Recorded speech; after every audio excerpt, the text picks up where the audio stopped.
मुख्यमंत्री के निर्देश पर और सभी जिले और थाना स्तर पर आयोजित हुआ जनसंवाद कार्यक्रम। जतारा थाना स्तर पर टीकमगढ़ जिला अधीक्षक रोहित कसवानी ने जतारा थाने में किया जनसंवाद कार्यक्रम। प्रदेश की मुखिया डॉक्टर मोहन यादव और पुलिस विभाग के निर्देश पर आज पुलिस थानों में जनसंवाद का कार्यक्रम आयोजित किया जा रहा है। इससे पुलिस और आम जनमानस के बीच समय समय पर संवाद किए जाने हेतु निर्देशित किया गया। इस कड़ी में टीकमगढ़ जिले के जतारा थाना परिसर में आज रविवार को जनसंवाद कार्यक्रम का आयोजन किया गया। कार्यक्रम में थाना क्षेत्र के प्रतिनिधि, गणमान्य नागरिक, प्रबुद्ध जन, विभिन्न वर्ग के सभी लोग शामिल हुए। क्षेत्रीय विधायक हरिशंकर खटीक, जिला अधीक्षक रोहित कसवानी, जतारा एसडीएम शैलेंद्र सिंह के साथ तमाम जन शामिल हुए, जहां पर उन्होंने व्यापारियों और गणमान्य नागरिकों से विस्तार से चर्चा की।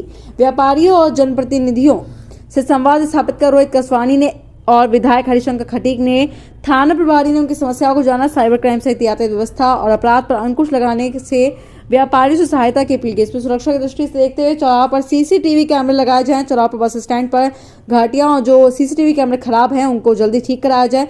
सुरक्षा दृष्टि से लोगों से अपील की गई है, अपने अपने प्रतिष्ठानों, घरों के बाहर सीसीटीवी कैमरे जरूर लगवाएं। जन संवाद के दौरान क्षेत्रवासियों से अपील की गई है पुलिस का सहयोग करे, कोई भी अपराधी अपराध न कर सके। जतारा से लाली झा की रिपोर्ट।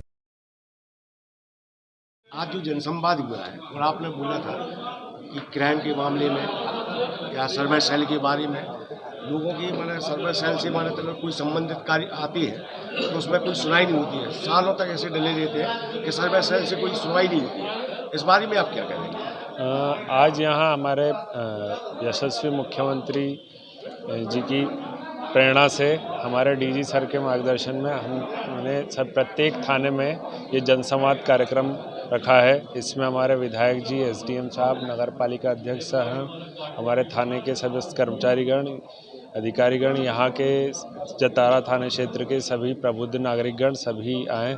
यहाँ पर विभिन्न मुद्दों पर चर्चा हुई कि कैसे नगर की सुरक्षा बढ़ाई जाए, यातायात व्यवस्था कैसे बेहतर की जाए, किन किन चीज़ों का हम लोग ध्यान रखें। तो सभी पर एक विस्तृत चर्चा हुई। सभी नागरिकगणों ने अपने सुझाव दिए और हमने पुलिस की समस्याएं जो है उसके बारे में भी सभी को अवगत कराया। हमारे विधायक जी की ओर से भी बहुमूल्य सुझाव प्राप्त हुए। यह जानकर बहुत खुशी हुई कि विधायक जी हमारे पुलिस के कल्याण के लिए हमेशा तत्पर हैं। बिल्कुल हम जल्दी ही जो पुलिस की जो योजनाएं हैं और पुलिस के कल्याण के लिए उन चीज़ों पर हम आगे बढ़ेंगे। बाकी साइबर क्राइम के लिए हमारी एक साइबर सेल बनी है, उस पर हमारी टीम लगातार तत्पर है और हम कोशिश करते हैं कि जल्दी से जल्दी जो भी यदि कोई साइबर क्राइम होता है तो उसका निराकरण करें और हम उस टीम की स्ट्रेंथ और बढ़ाएंगे और एक्टिवनेस से कार्य करेंगे।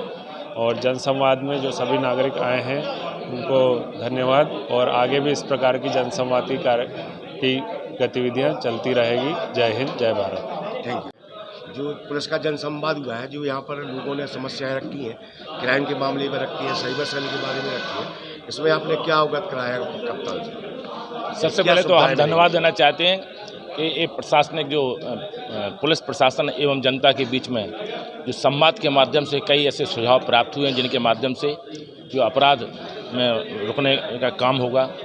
और पुलिस प्रशासन के माध्यम पुलिस को भी जो परेशानी आती हैं वो भी उन्होंने अपनी बताई, जो जनता को परेशानी आती हैं वो भी जनता ने बताई। लेकिन ये बात सही है कि जैसे कोई वाहन चेकिंग होती है तो वाहन चेकिंग में अगर दो व्यक्ति वाहन पर बैठे हैं, मोटरसाइकिल पे अगर दो व्यक्ति बैठे हैं और उनके पास ड्राइवरी लाइसेंस और हेलमेट है तो कभी कोई पुलिस नहीं रोकती है। अगर उनके पास नहीं है तो जनता अगर पुलिस उनका चालन करती है तो वो उनकी सुरक्षा के लिए तो है। अगर वो प्रेरित करते हैं कि हेलमेट लगा होना चाहिए, 3 आदमी नहीं 2 आदमी बैठे हैं और वाहन के कागज़ होना चाहिए, तो फिर काय का उनका चालन भरा जाएगा। तो इससे कई लोगों को प्रेरणा भी मिली है ऐसे कार्यक्रमों से। दूसरा महत्वपूर्ण चीज़ ये है कि जो साइबर क्राइम की बात अगर करें तो कई लोग ऐसे साइबर क्राइम के उसमें भी उन्होंने बताया कि कहीं अननोन नंबर आता है, उसमें 9 लिखा हुआ आता है, तो हमें ऐसे नहीं निकालना है, क्योंकि हमारा पूरा जो सॉफ्टवेयर है उस सॉफ्टवेयर के माध्यम से पूरा क्लिक करके दूसरा अपना डाटा पूरा उसमें चला जाता है और आपराधिक घटनाएं घटित होने लगती हैं। कई चीज़ें और हैं जो हमने बताई कि जैसे नशा जैसी प्रवृत्ति हमारे साथी भाइयों के अंदर बढ़ रही है, उस पर भी हमें कंट्रोल करना चाहिए। और नशा के साथ साथ जो गुस्सा आती है, व्यक्ति को गुस्सा आती है, तो जैसे हर गांव में भी कैंपों का आयोजन हो ही रहा है, तो क्षणिक भावुकता में आकर के लोग अपने निर्णय लेकर के और अपराध कर बैठते हैं। तो गुस्सा त्यागने का काम भी होना चाहिए और नशा त्यागने का भी काम होना चाहिए। इसके लिए भी एक मुहिम हमेशा चलती रहे पूरे क्षेत्र में, उससे और जागृति आएगी। बाकी पुलिस प्रशासन लगातार चौकन होकर, हमारे पुलिस अधीक्षक सम्मानीय रोहित कासवानी साहब और पूरा उनका अमला, हमारे एसडीपी साहब और हमारे टीआई साहब अरविंद सिंह दांगी जी लगातार मेहनत कर रहे हैं कि अपराध रुकें। और वास्तव में ये बात सही है कि पहले की अपेक्षा में बहुत कम अपराध हमारे क्षेत्र में घटित हो रहे हैं। इसके लिए पूरे पुलिस प्रशासन को हम धन्यवाद भी देते हैं। Thank you.